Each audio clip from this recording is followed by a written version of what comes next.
Good afternoon, everyone. Thank you so much for the invitation and the introduction. As you guessed, I'm not British, so I thought I would start by a little video just for you to get used to my strange accent.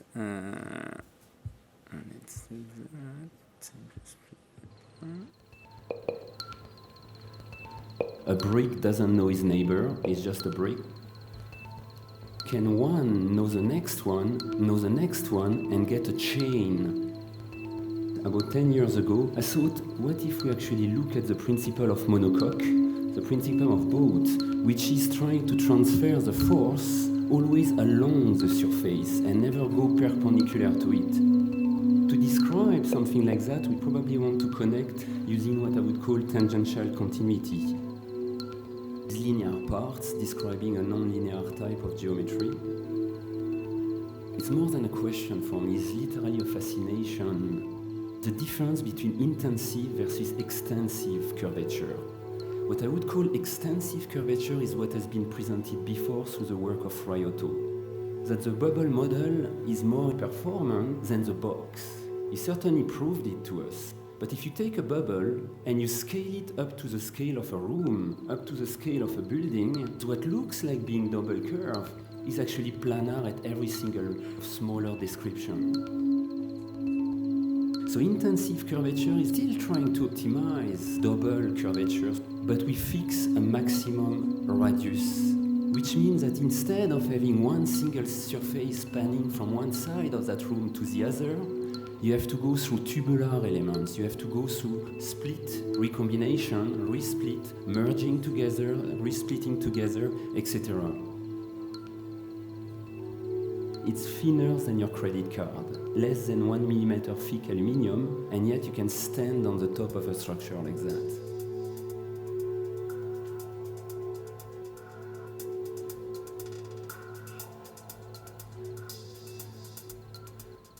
It has depth, it has porosity. It's a limit, but it's not a limit. You start to wonder, is there an order? If there is an order, what exactly is that order? But also some people start to project their own background. You come from the sea, some people will read coral, some people will read flowers. It doesn't matter. But it matters that they engage, that they start to wonder about the structure. That's what's important for me in terms of architecture.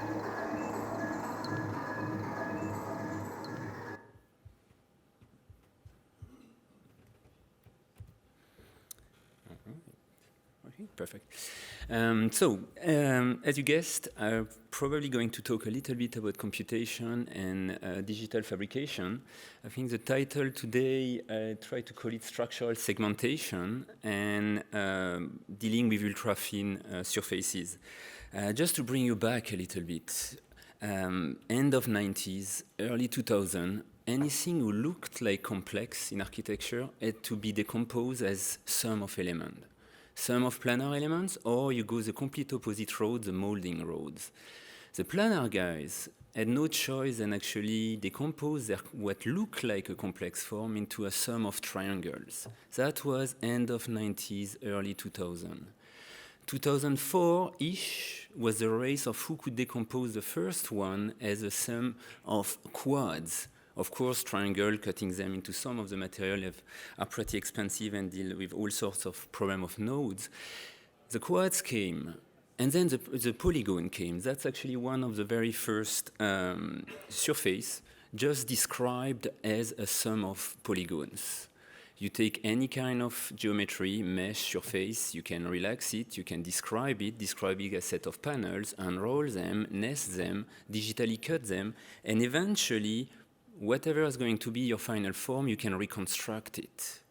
Those went through all sorts of series of installation at the time. We're talking about 2005, 2010. There was plenty of those.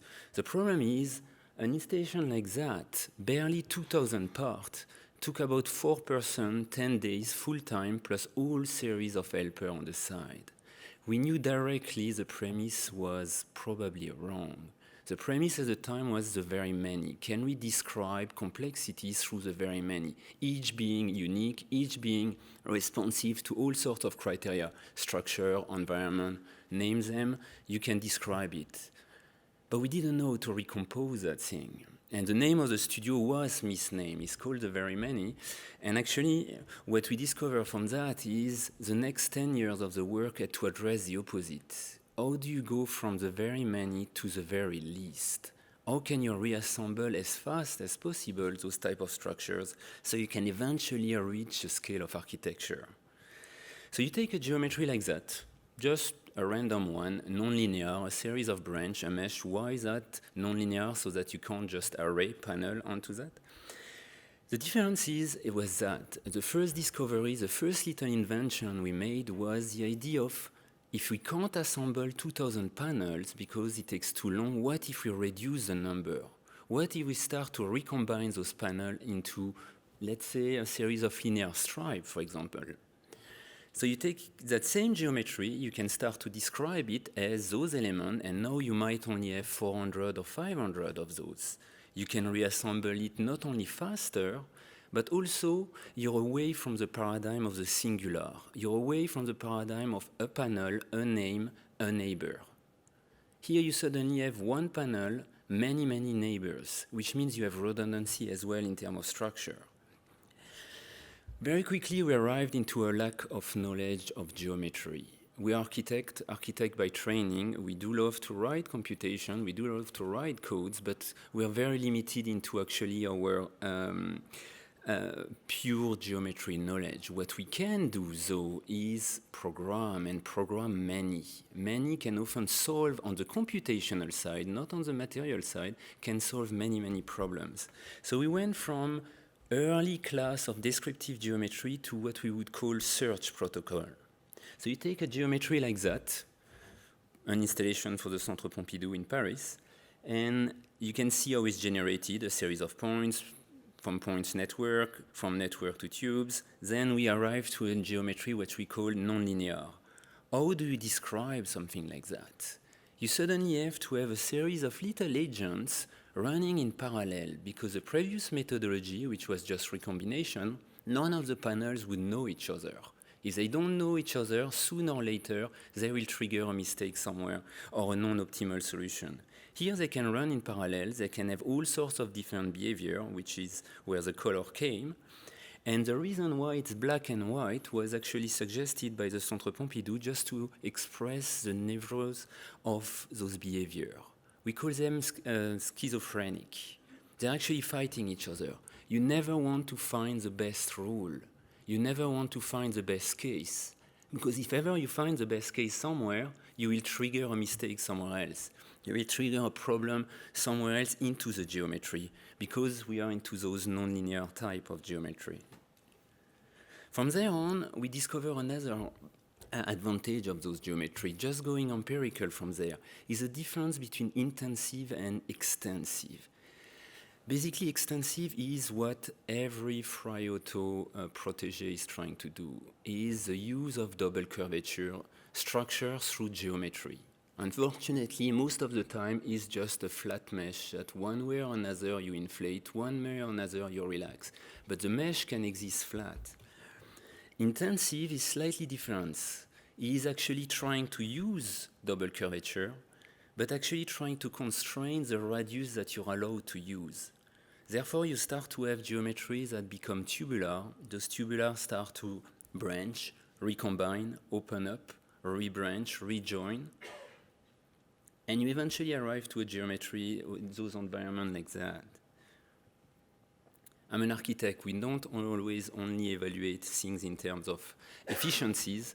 So when we arrive to there, that's the moment where we're away from the digital and we can finally evaluate the type of installation, the type of space created. By doing so, we can create new problems that can eventually make the digital progress. You can see some of the inside. But the advantage of those type of systems is what I would call self-formed frozen tension. We are not anymore in tension. those geometry are using a lot of relaxation processes, a lot of springs type to arrive to that fact, but we do not have any primary structure. Remember the presentation a little bit earlier this afternoon where it was fabric? They needed that very heavy framework to sustain the fabric. Here you do not need any kind of scaffold, you do not need any kind of mold. It's actually slightly, progressively taking its shape just by connecting one of the stripes to its neighbor. One of them next to the other one, next to the other one module next to the other one, next to the other one, and eventually you get something like that, which is, again, it's less than a millimeter thick, and you can walk 6 meters high onto a structure like that. At the time, we were at the very least impressed ourselves for that. But also, we were interested by the architectural qualities of those environments. It's not a limit anymore, yet it's a barrier to one extent. It has depth, it has all sorts of nonlinear quality. It's not just a partition, it's not just an array anymore. So we brought the question of how do we grow? How do we keep growing in scale? And that idea of walking assembly is key to those systems. Every time we try to actually pre-assemble, pre-module, we start to create elements which are stiff, lack of tolerance. Whereas if you want to grow and actually did with contractor, which that project was the very first one, which we did not do into the DIY type of model, you suddenly have to find a recipe that's very simple that they can build up onto. So here you can see what I showed before at the video. And a very simple, similar type of geometry, except that we decompose the nonlinearity of the network into a linear set of rings. The idea was, when we did the prototype with that company, they were not able to assemble the prototype. And yet it was the same exact geometry. The reason was they were not trying to go little by little, one ring after another, one rivet after another. And that's the idea of walking. If you walk along, you start building up the geometry, you start building up the structure. Here again, no tricks. It's less than a millimeter thick. You can see somebody walking 15 meters high onto the structure.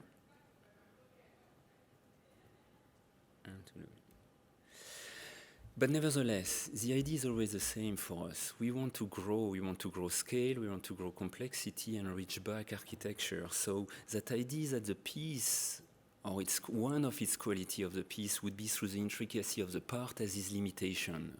We can't extend endlessly those number of parts.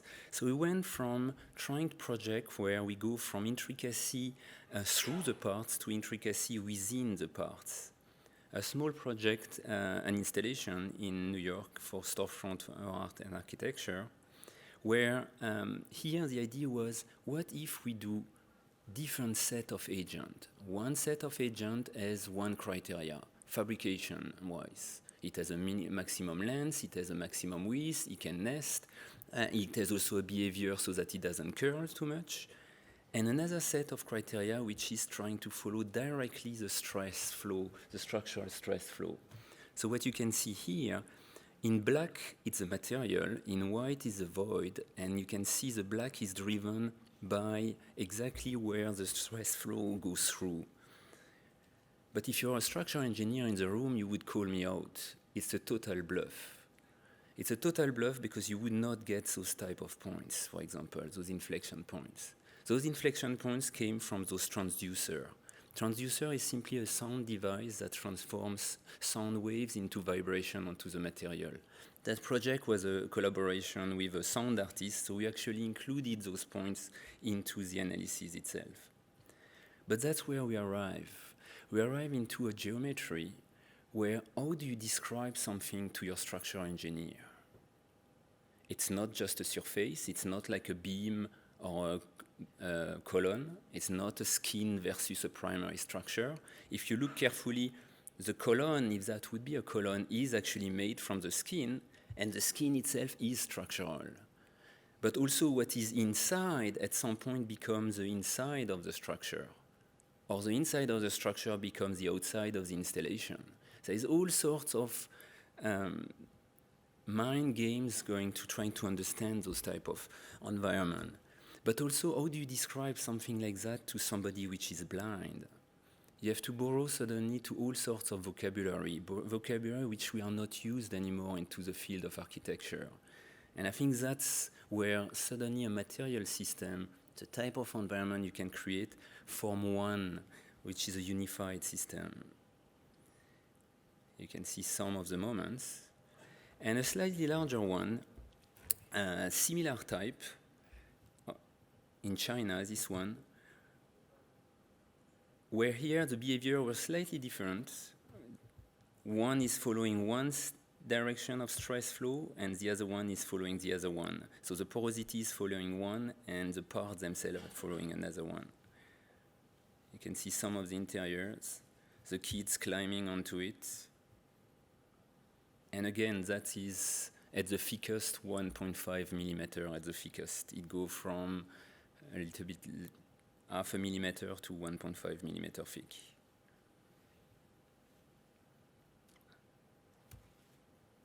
You can see the skin following the stress flow. You can see the two different types of direction, one for the cross member into the parts and one for the parts themselves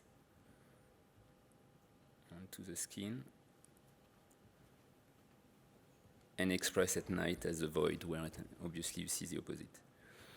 Anyway, fun stuff, but temporary installation for most of them, except the hanging one. How do we keep growing? How do we become actually permanent, outdoor? How do we sustain to much more than just dead load? Most of the installations are successful if they hold their dead load, but would dramatically fail as soon as a little bit of wind will blow. So we had a simple problem. We knew that we had to keep the material as thin as possible so we can still work it out. We can either bend it or fold it. So what we came up with is what we would call a structural shingle. The idea is pretty simple. It's still a system of stripes, if you look carefully, except that every stripe is overlapping as much as it can with the next one. So the stripe itself stays thin, but the sum of the stripe doubles the thickness of the material. Therefore, you can resist not just to wind, the geometry itself would have taken care of the wind, but you can also start to resist to vandalism. You can start to resist to point load, all sorts of things that shell structure hate. Here you can start to see the tectonic aspect, the shadows on the ground as well, revealing all the tectonic, and a bit of inside.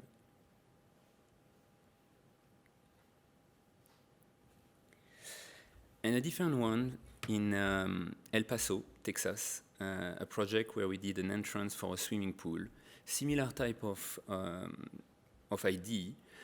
This one is 3 millimeter thick. It's a permanent project outdoor using the structural shingles. As you can start to see, inside you see the stripe motif versus outside you read actually a typical shingle type.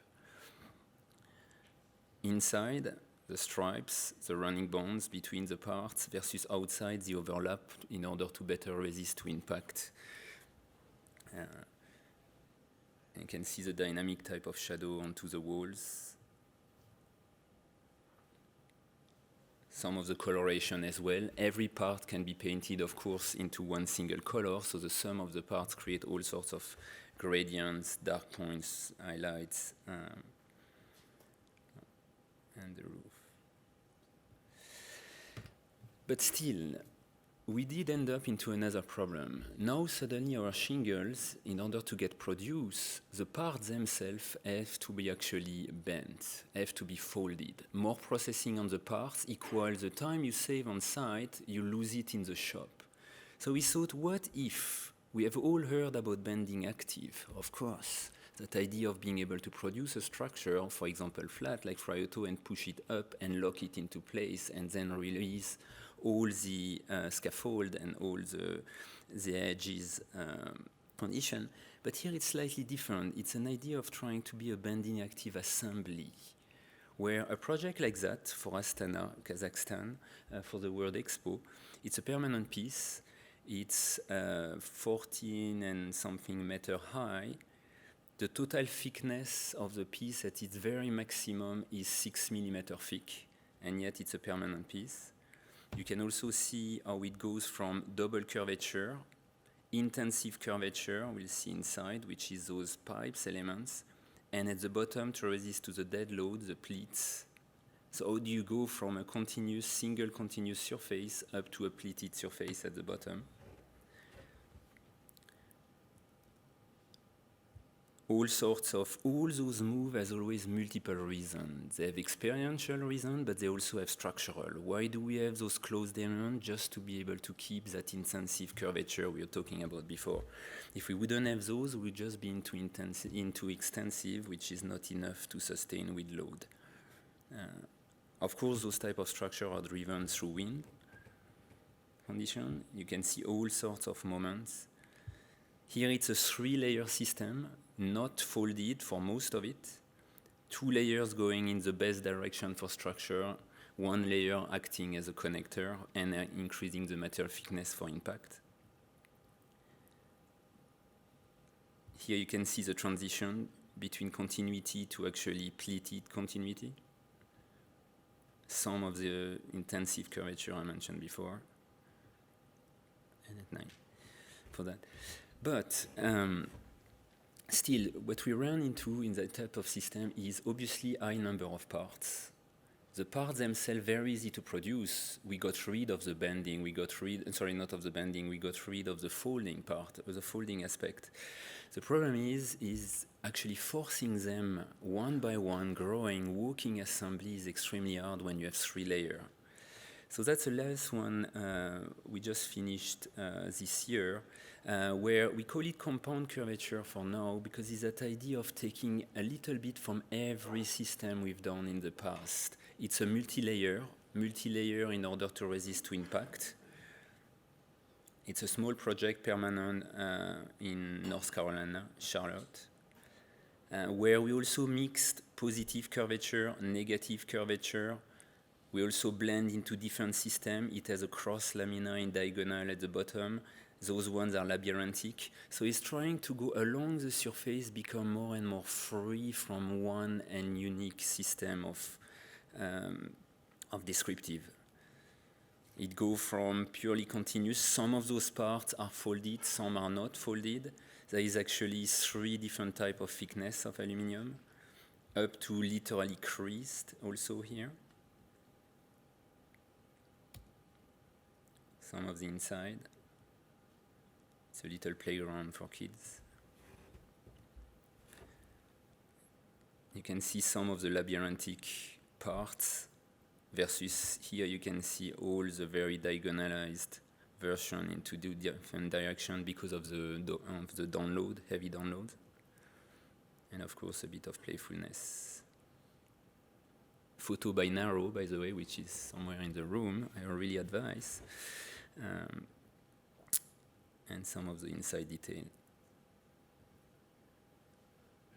Anyway, sometimes again, I'm trying to say before, respond a little bit to that quote before. What is the question? And I think in the work we're trying to do, we try to stay very focused on that question. That question is, how can we grow those very ultra thin surface? How can we grow them both in terms of scale, but also grow them by adapting to different type of system? Sometimes we cannot afford curvature, or not the way we would like it to be in terms of intensive. So here is a bit of an earlier project where in those cases we would just, that's a more Frioto-esque type of process where the mesh can exist flat. Most of the projects which are non-linear, you cannot take the geometry, flatten it down, you would have all sorts of self-intersections. For example, a simple inflation has 2 processes, inflation of the mesh, pleats of the mesh. But here is what I wanted to show on that project, is part of that progressive assembly. Not only it's progressive assembly, but you can also see here a charming lady which is assembling the piece itself. As you can see, there is only 1 scaffold here. There is absolutely no temporary mass to support anything. There is no mold present. She just has one rule. Every part, she needs to be able to carry the part on her own. She arrives, she used the piece itself in some way of self-scaffold, if you will. You can see her here. The only reason why we have the scaffold is in order for a person to come, climb it, feed her the part, and she would connect it. The reason also why it's different than a traditional vault, a vault would not sustain before you have the keystone. Here you do sustain is because each of our structure, despite being ultra thin as per any other system, is actually always oversized. Oversized because wind drives, it's never the load drive. So the load of a person climbing is nothing for a structure like that. This one is computed for 60 psf of wind. It's 3 millimeter thin as well. Here you can also see the difference in terms of architecture for us, what is the signal which is trying to trigger curiosity versus the experience. The experience is something to provide an experience, something else to get people to come back. The idea is obviously to have always at a moment something else to discover, either a coloration somewhere you did not notice or the porosity. Here too, for example, if you read the shadow at the ground, the shadow are actually driven by the structural analysis one-to-one. Nobody knows, and it doesn't matter, is what we would call a urban legend. Only the nerdy would actually notice that, if ever they notice that, for that, but most of the people will invent their own story about what the shadow means and would be very proud to share it with other people. And the point loads. Point loads is part of the two projects I want to show to finish on. Point load is what kills any shell. Any shell is extremely hard to resist to. If you focus all your force on an installation, if you focus all your load onto a shell structure, the membrane will perforate, unless you significantly overdimension your shell. So that's really a major problem. And we won a small competition for an amphitheater in a park. Very proud of winning that one. Was also a youngster architect at the time. And we won it for one simple reason, is the person who came to us said, you know, the problem is if I go and see an architect, he's going to try to force that to be a building. And he didn't know we were architects as well for that. But we won it because he told us one thing. 95% of the time, that amphitheater will be empty, will be not programmed. So we thought, you know, that's his program, the main stage. But what if we try to actually make it as open, as multi-use as possible? So all those arches were not part of the program. We thought, what if every arches has a different type of function? We have the stage B, kids just during a walk on a Sunday or a small classroom. We have an accessibility one, we have a dock one, we have the grand staircase, etc., balconies, etc., etc. Some of the structure. But then we went for the geometry, and we started to actually plead the geometry, started to actually be assigned an engineer, not of our choice. Somebody this morning was wishing to get the large firm, Arab, etc. In that case, we actually decided to even hire our own engineer to try to prove that the shell could hold, but it could hold definitely. But suddenly we ended up with that, and that's a structure calculated by Arab. The reason is simple, is point loads. We have 70 points, each following those lines in a very straight line manner because it has to be a grid. Each of those loads is 2,000 pounds, so 1 ton, and Arab took the 70 as one go. So this one can sustain potentially 70 tons of loads. So we ended up having a massive, massive primary structure on that one. So anyway, still an experience, still a project we like, but it brought us to a different client who came a little bit after the amphitheater. And interestingly enough, he had a strange problem. It's become very, very trendy in the US, is every city now wants to break the typical typology of architect, which is the parking plinth versus the high-rise on the top. So you're not allowed anymore in many of them to actually neither show the cars nor show the lights of the parking. So most of them ask the architect to do, of course, to clad the typology before changing the typology. some of them start to ask different type of creative in order to address some sort of marketing elements permanent onto the facade. But very quickly we arrived into an idea. We wanted something pretty dynamic onto it, but we wanted to address one major issue we ran into when we started to talk to everybody about that facade is the reflex or wanted to panelize that facade. And by panel, I don't mean the single pixel. I mean one way or another find some sort of grid, some sort of rational grid. And we wanted to go as far away from that because we wanted to be continuous and dynamic. So we finally came up with a motif which has a self-similarity of description. From far you can read, I let you read whatever you want to read into it. And little by little you can zoom and there is a labyrinth within a labyrinth within a labyrinth following some sort of flow up to maybe a part like that, for example. That's one of the parts composing the piece.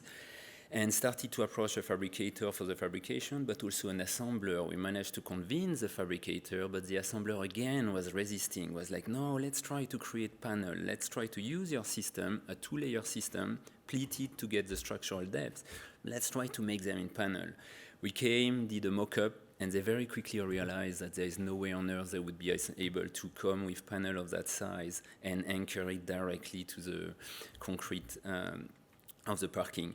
So we went back to what we actually thought, and that's the beauty of having grown through those installations. A project like that is design build. So you're suddenly not into a ménage à trois. The fabricator, the assembler is working for you, not for the client. So here is a simple sequence of assembly, simply walking onto the facade, the two layers. And basically, you can take a facade like that, which is just hang on a series of points. You can flip it 90 degrees, and you would sustain on a series of stiletto, for example. Here you can see some of the assembly. Very simple. And just to give an idea of scale, obviously some sort of porosity, everything what a cladding has to provide. The pleat, so there is absolutely no primary structure other than the concrete, of course, no secondary system, and that's why we won the competition. We did not want it because of our scheme, we won it because they had planned more than $1 million just for the vertical fins to be able to anchor their facade on the top of it. And we were able to eliminate that, take it into our budget, and with that budget, be able to afford the motif itself continuity. So there is absolutely no breakage of the motif as per a traditional facade. You can see it from far, how it plays with the sun, sometime an highlight on one side, sometime on the other side. The corner condition, and some of the detail inside. But the last one, that's a very tiny one. I think I went very fast through it because I've been told I should expect 5 minutes left. All right.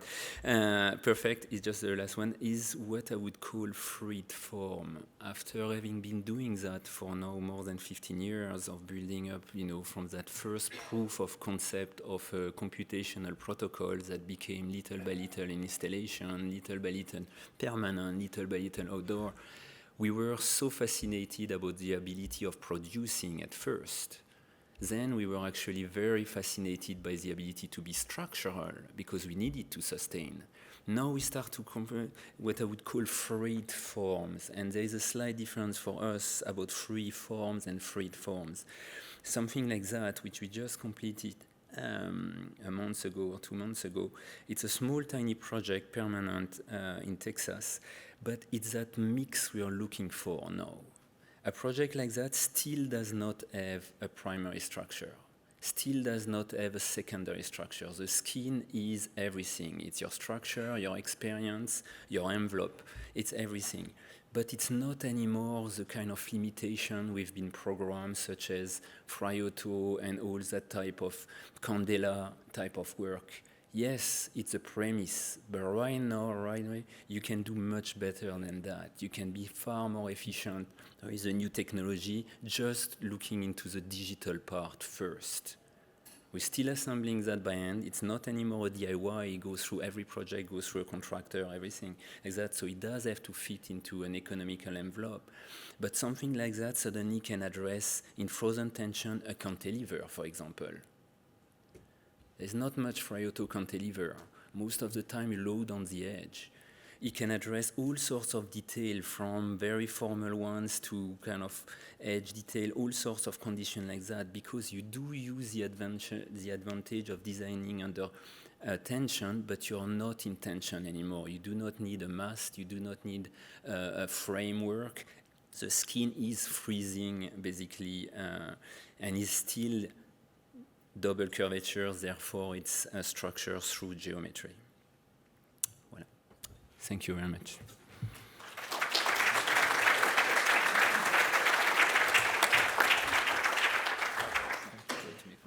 Thanks, Marc. Okay, does anyone have any questions for Marc?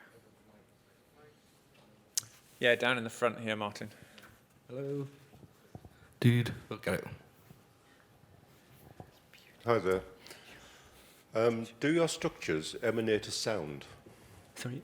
Do your structures emanate a sound with the wind blowing through?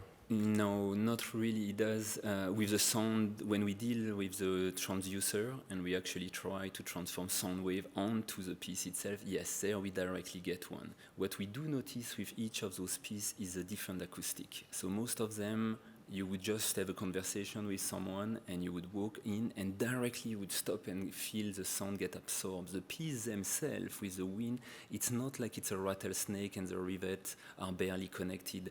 Like I could do a PhD entirely on the type of rivet we are using. Actually, it's nothing like which is you can find just online or something like that.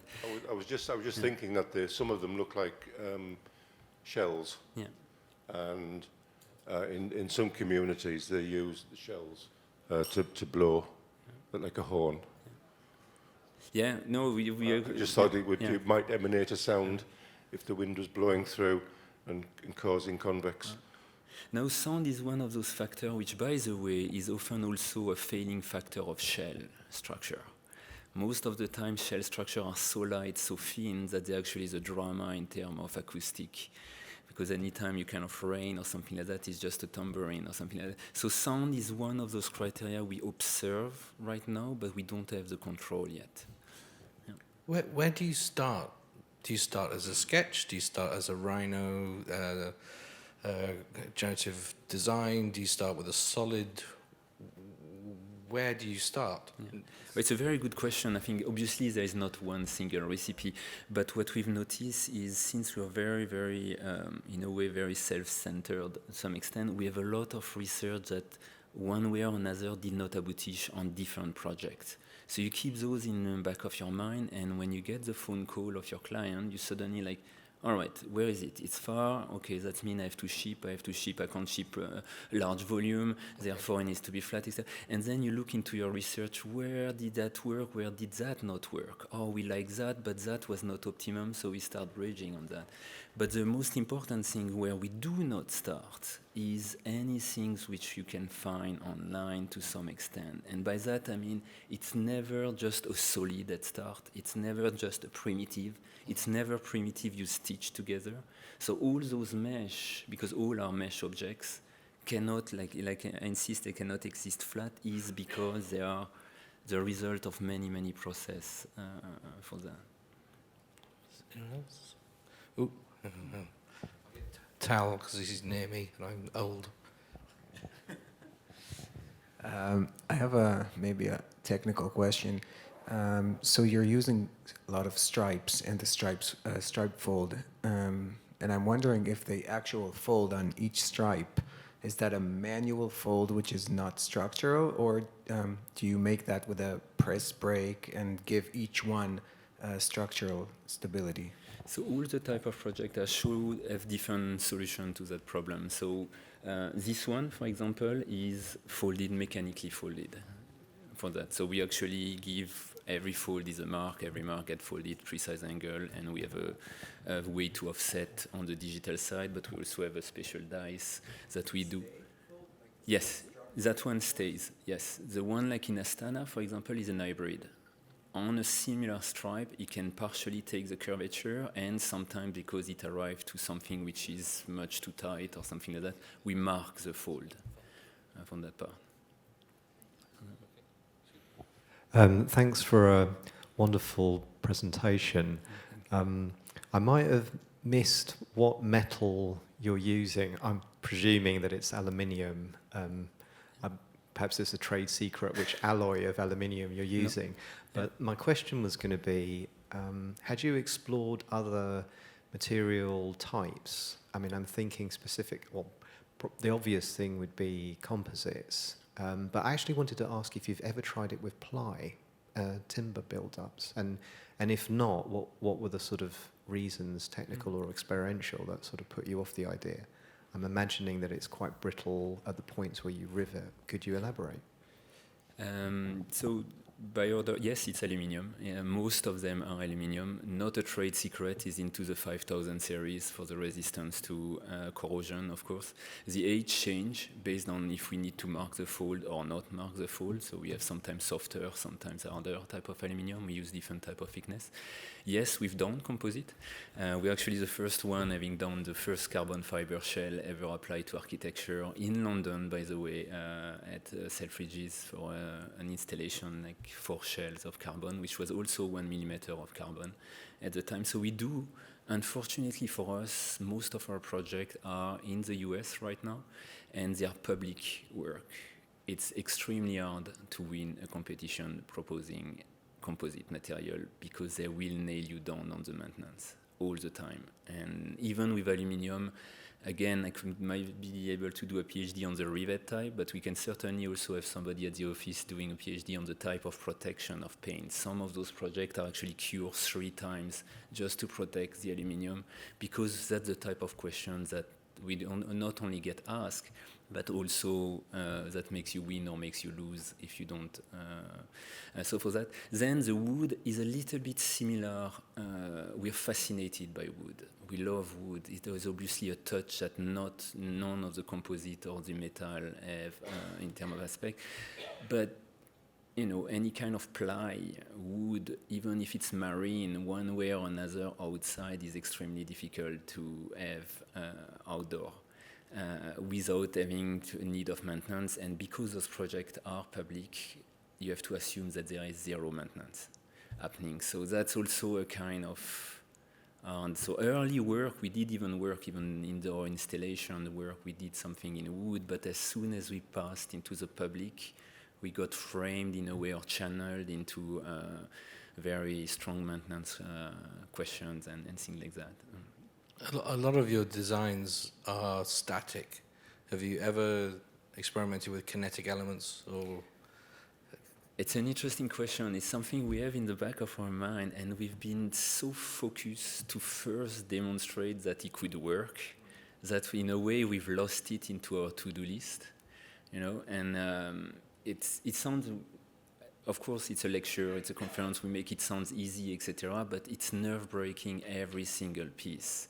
Every single piece, you go through so many challenges, and they go from anywhere. You know, the structure is one, but there is also the finishes is one. There is also the liability, which is another one. All sorts of things that are hidden behind that image that you forgot some of the premise you kind of would love to address. So up to now, we have not been into a kinetic type of thing.